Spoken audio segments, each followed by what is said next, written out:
ఆగమ శాస్త్ర ప్రకారమే అమ్మవారికి నిత్య కైంకర్యాలు జరుగుతున్నాయని దేవాదాయ శాఖ మంత్రి ఆనం రామనారాయణ రెడ్డి అన్నారు. ఆయన పలు అభివృద్ధి కార్యక్రమాలు, శంకుస్థాపనల ప్రారంభోత్సవాలకు కందుకూరుకు విచ్చేశారు. ఈ సందర్భంగా స్థానిక ఎమ్మెల్యే ఇంటూరి నాగేశ్వరరావు మంత్రికి ఘన స్వాగతం పలికారు. ఈ సందర్భంగా మంత్రి మాట్లాడుతూ దేవాదాయ శాఖలో ఇచ్చిన ప్రతి హామీని గత సంవత్సర కాలంలో నెరవేర్చామన్నారు. దేవాలయ పాలక వర్గాల్లో బ్రాహ్మణ, నాయ బ్రాహ్మణ వర్గాల వారిని శాసనసభ్యులుగా చేరుస్తూ చట్ట సవరణ చేశామని తెలిపారు. రాష్ట్రంలోని 6A కేటగిరీలోని 148 ఆలయాలకు గాను 70 ఆలయాల్లో నిత్య అన్నదాన ప్రసాదం ప్రారంభించామని, మిగిలిన వాటిలో త్వరలో ప్రారంభిస్తామని మంత్రి పేర్కొన్నారు.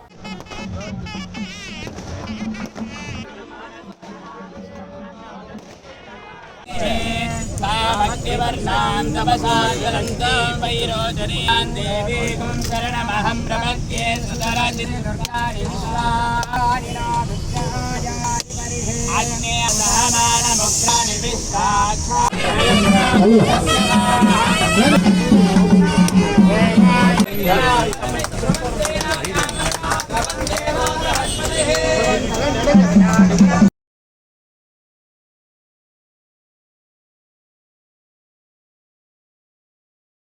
అమ్మవారి ఆలయాన్ని అనేక మంది పెద్దలు ముందుకు వచ్చి ఆలయాన్ని అభివృద్ధి చేయాలని ఈ నగర ప్రజలందరూ చేసినటువంటి ఒక ప్రయత్నం ఆలయ పునర్నిర్మాణం జరుగుతూ ఉంది. ఇంచుమించుగా పూర్తయ్యే దశలో ఉంది. ఇంకా కొన్ని ప్రతిష్టలు జరగాల్సినటువంటి అవసరం కూడా ఉంది. అనేక రకాల రాతి శిల్పాలను కూడా చెక్కి వాటిని పెట్టడం జరుగుతుంది. ఒక్కొక్క రాతి శిల్పం తయారు చేయడానికి సమయం వెచ్చిస్తూ ఉన్నారు శిల్పులు. వాళ్ళు ఎంతో కష్టపడి ఆ యొక్క రాతి శిల్పాలను తయారు చేసి ఇక్కడ ఏర్పాటు చేయడం జరుగుతుంది. అయితే ఈ సందర్భంలో గౌరవనీయులైనటువంటి మన శాసనసభ్యులు శ్రీ ఇంటూరి నాగేశ్వరరావు గారు అనేక దఫాలుగా ప్రభుత్వానికి విజ్ఞప్తి చేయడం జరిగింది. ఒక మంచి ఆలయం, అమ్మవారి ఆలయం ఇక్కడ ఏర్పడుతుంది. ఆ ఆలయాన్ని నిత్య ధూపదీప నైవేద్యాలతో చేయడానికి అవసరమైనటువంటి నిధులు ఆలయానికి స్వతహాగా లేవు. దాన్ని తయారు చేయాలి, దానికి ఏ విధంగా చేస్తే బాగుంటుందో చెప్పి అనేక సందర్భాల్లో నగర పెద్దలు, ఈ ఆలయ నిర్మాణ సభ్యులు అందరూ కలిసి మాట్లాడటం జరిగింది. ఇవాళ ఆలయం కట్టడం సులభం, ఆలయాన్ని దశాబ్దాల తరబడి, తరాల తరబడి నిర్వహించడం చాలా కష్టమైనటువంటి. ఎటువంటి ఆస్తిపాస్తులు లేకపోయినా ఇవాళ ఆ తల్లే సమకూర్చుకుంది ఈ నగరం నడిబొడ్డున ఇంత పెద్ద స్థలాన్ని. ఈ స్థలాన్ని వృధాగా పెట్టి దీనిలో ఎటువంటి ఆదాయ వనరులు లేకుండా అమ్మవారిని నిత్యం కైంకర్యాలు చేయడం కూడా ఇబ్బందికరమైన పరిస్థితులు ఉన్నాయని చెప్పి అందరూ కలిసి చేసినటువంటి ఒక ప్రయత్నం ఈ యొక్క మెయిన్ రోడ్డుకి సంబంధించి మెయిన్ రోడ్డు వైపు ఉన్నటువంటి స్థలాన్ని కొంతమేర షాపింగ్ కాంప్లెక్స్ కట్టి, షాపింగ్ కాంప్లెక్స్ కట్టడానికి ఆలయానికి నిధులు లేకపోతే దేవాదాయ శాఖ నుంచి నిధులు ఇవ్వమని శాసనసభ్యులు ఇప్పటికే కోరడం జరిగింది. ఇదంతా ప్రాసెస్లో ఉండగానే మరి ఆయనే మరొక ప్రతిపాదన తెచ్చారు. ఈ యొక్క షాప్ రూమ్స్ ఎవరైతే ఏర్పాటు చేస్తాం అనుకుంటున్నామో ఒక్కొక్క షాప్ రూమ్ నిర్మాణానికి వాళ్ళే వెచ్చించుకొని ప్రతి మాసం దీనికి సంబంధించినటువంటి బాడుగలు ఈ ఆలయ అకౌంట్కి కట్టి 11 సంవత్సరాల పాటు దీన్ని యజమానులు ఆ యొక్క షాప్ రూమ్స్ అన్ని మెయింటైన్ చేసుకుంటూ 11 సంవత్సరాల తర్వాత ఓపెన్ ఆక్షన్ పెట్టడానికి వాళ్ళు ఒక ఆలోచన చేసి ఒక ప్రతిపాదన ఇవ్వడం జరిగింది. ఈ ప్రతిపాదన కూడా గతంలో ప్రభుత్వంలో ఇటువంటి ప్రతిపాదనలు అనేకం అమలు చేయడం జరిగింది. కాబట్టి ఇక్కడ కూడా కొత్తగా నిధులు బయట నుంచి రుణం తెచ్చుకునే బదులు వీళ్ళే సౌకర్యవంతంగా నిధులను ఏర్పాటు చేసుకొని షాప్ రూమ్లు ఏర్పాటు చేసుకొని ఆ షాప్ రూమ్లో వచ్చేటువంటి బాడుగా ఆలయ అకౌంట్కి బదిలీ చేయడం అనేటువంటిది చాలా మంచి కార్యక్రమంగా భావిస్తా ఉన్నాం. ఈ విధంగా చేసేటువంటి వాటిలో దాదాపుగా 24 షాప్ రూమ్ని కట్టడం, దీనికి 2,84,000 రూపాయల లెక్కన ప్రతి నెల 24 రూములకి అక్కడ బాడుగా వస్తుంది ఆలయానికి. సంవత్సరానికి 34 లక్షల రూపాయలు ఆలయానికి ఆదాయం వచ్చే విధంగా ఈ షాప్ రూముల నిర్ణయాన్ని మరి ప్రభుత్వం కూడా ఆమోదించి 11 సంవత్సరాలకి లీజు ఇవ్వడం జరిగింది. కాబట్టి ఇంత పెద్ద ఎత్తున ఇవాళ నిధులు సమకూరుతున్నాయి అమ్మవారి ఆలయానికి. ఇక అమ్మవారి ఆలయానికి వచ్చేటువంటి భక్తులు ఇచ్చేటువంటి కానుకలు కానీ, భక్తులు ఇచ్చేటువంటి హుండీ ఆదాయం కానీ అన్ని ఆలయానికి అమ్మవారి దినదిన కార్యక్రమాలకి, మిగిలినటువంటి ఉత్సవాలకి వీటిని వాడుకునేటువంటి ప్రయత్నం చేయడం జరుగుతుందని చెప్పి నేను ఈ సందర్భంగా తెలియజేస్తా ఉన్నాను. ఇదే విధంగా ఇవాళ ఈ ఆలయానికి సంబంధించి అనేక ఆచార వ్యవహారాలు ఉన్నాయి. అమ్మవారి ఆలయం పురాతనంగా ఇక్కడ ఉన్నప్పుడు అనేక మంది వాళ్ళ ఆచారాల ప్రకారం తిరునాళ్ళు అనివ్వండి, జాతరలుగా కానివ్వండి, మొక్కుబళ్ళుగా కానివ్వండి, అమ్మవారికి మొక్కులు చెల్లించుకునేవాళ్ళు. ఒక్కొక్కరిది ఒక్కొక్క రకమైన ఆచారం, ఒక్కొక్కరిది ఒక్కొక్క రకమైన విధానం. 7 సంవత్సరాల క్రితం ఇది దేవాదాయ శాఖలో కలిశాక మధ్యలో ఒక్కసారి ఏమో తిరునాళ్ళు జరిగింది. మా ఆచార ప్రకారం మేము అమ్మవారిని పెంచుకోలేకపోతున్నాం, దీనికంటూ ఒక విధానాన్ని తయారు చేసి మాకు ప్రభుత్వం నుంచి మాకు అనుమతులు ఇవ్వండి అని చెప్పి చాలామంది ఆ కుటుంబాలకి, ఆ యొక్క కులస్తులకి సంబంధించిన వాళ్ళు నాకు చెప్పడం జరిగింది. నేను వెంటనే కమిషనర్ గారికి కూడా చెప్పాం, ఇక్కడ ఉన్నటువంటి మా DC, AC అధికారులకు కూడా చెప్తున్నాం.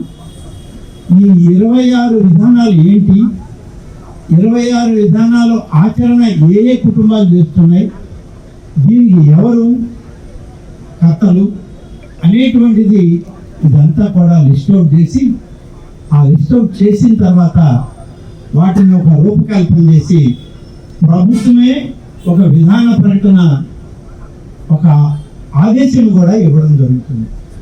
అది ఇక్కడ ఎప్పుడు ఈ తిరునాళ్ళు అనేటువంటి జరగద్దో, జరిగేటప్పుడంతా కూడా ఈ ఆచార వ్యవహారాల ప్రకారం, ఆగమ శాస్త్రవేత్తల ప్రకారం, ఇక్కడ ఉన్నటువంటి పండితుల యొక్క అమ్మవారి నిత్య కైంకర్యాలు చూసేటువంటి పండితుల యొక్క ఆలోచనల మేరకు ఒక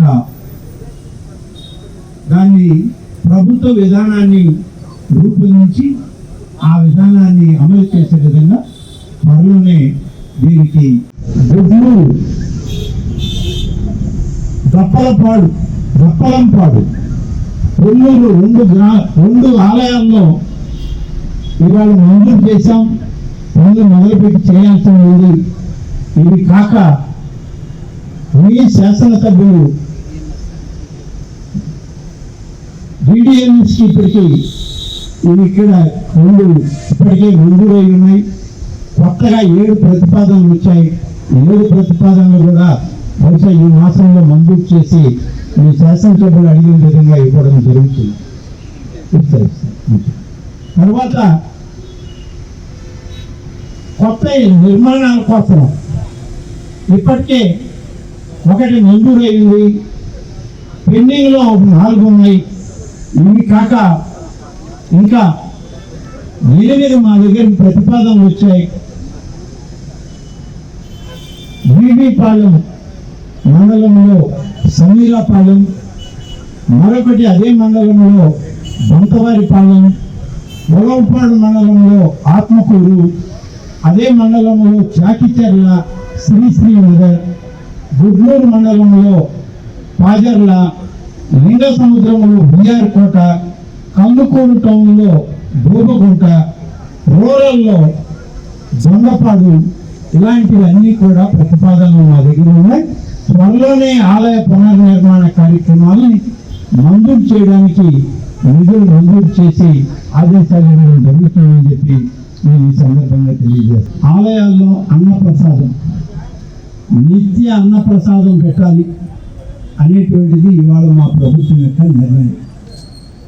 దాదాపుగా మాకు 6A temples, 6A category temples 148 ఉన్నాయి. ఈ 148 6A టెంపుల్స్లో నిత్య అన్నప్రసాదం పెట్టాలనేది ముఖ్యమంత్రి గారి ఆదేశం. దాన్ని మొదలుపెడితే ఇప్పటికీ 70 ఆలయాల్లో అన్నప్రసాదాన్ని మొదలుపెట్టాలి, జరుగుతూ ఉంది. అందులో మన మాలకొండ లక్ష్మీనరసింహస్వామి ఆలయం కూడా ఉంది. వారానికి ఒక్కరోజు ఆలయం తీసినా ఆ రోజు పూర్తి స్థాయిలో భక్తులందరికీ అన్నప్రసాదం ఉచితంగా వితరణ చేయాలి ఆలయం తరఫున అని చెప్పి ఇవాళ ప్రభుత్వ నిర్ణయం, దాని ప్రకారం చేయడం జరుగుతుంది. దాదాపుగా ఇప్పుడు జేసీ క్యాడర్ 7, బీసీ క్యాడర్ 14, 49 ఇతరులవి, ఇవన్నీ కూడా కలిపి 70 ఆలయాల్లో అన్నప్రసాదం మొదలుపెట్టారు. ఇవన్నీ సమీక్షించుకుంటున్నాం. ఇవి ఎలా జరుగుతున్నాయి, వీటి వితరణ ఏంటి, వీటికి అయ్యే ఖర్చు, ఇవన్నీ కూడా చూసుకున్న తర్వాత మిగిలినటువంటి 80 ఆలయాల్లో కూడా నిత్య అన్నప్రసాదం జరగాలన్నదే ఈ ప్రభుత్వం యొక్క ఉద్దేశం. అది చేయడానికి కార్యక్రమాలు మొదలు పెడుతున్నాం. తప్పకుండా ఈ ప్రభుత్వం ప్రతి నిత్యం ఆలయంలో అన్నప్రసాదం ఏర్పాటు చేసే కార్యక్రమం చేస్తుంది. వీటితో పాటు కొన్ని మనకున్న ఆలయాల్లో అందరికీ ఆదేశాలు ఇచ్చాం. ప్రతి ఆలయంలో ఆలయం ద్వారం తెరిచేటప్పటికి ఓంకారనాదం, ఆ ఆలయ దైవం ఎవరుంటే ఆ దైవనామ స్మరణే తప్ప వేరొక రకమైనటువంటి నామస్మరణ, వేరొక రకమైనటువంటి కార్యక్రమం ఆలయ ప్రాంగణంలో జరగకూడదని చెప్పి ఆదేశాలు ఇచ్చాం, అమలు చేస్తా ఉన్నాం. ఉదయం కనీసం 2 గంటల పాటు, సాయంత్రం 2 గంటల పాటు మైక్ పెట్టి ఓంకారనాదంతో, సుప్రభాతంతో పాటు అమ్మవారు కానీ అయ్యవారు కానీ ఎవరుంటే వాళ్ళ పేరుతో ఆ యొక్క నామ ఉచ్చారణ జరగాలి. ఆ చుట్టుపక్కల ప్రాంతాల అందరికి కూడా ఆ దైవ కీర్తనలు వినిపించాలనేది అది ప్రతి నిత్యం ప్రతి ఆలయంలో జరగాలి. అది ఒక ఆలయం ఇంకొక ఆలయంకి ఎగ్జంప్షన్ లేదు. ఈ రాష్ట్రంలో ఉన్న 28 ఆలయాల్లో 28,000 ఆలయాల్లో ఇదే జరగాలి అని చెప్పి ఆదేశం ఇచ్చారు. ఆలయాలు కొంచెం బాగుండి స్థలం ఎక్కువ ఉంటే చెట్లు నాటే కార్యక్రమం చేయమన్నా. ఇవాళ వన సంరక్షణ దినం ప్రారంభమైంది. అందులో కూడా దేవతా వృక్షాలు ఉన్నాయి.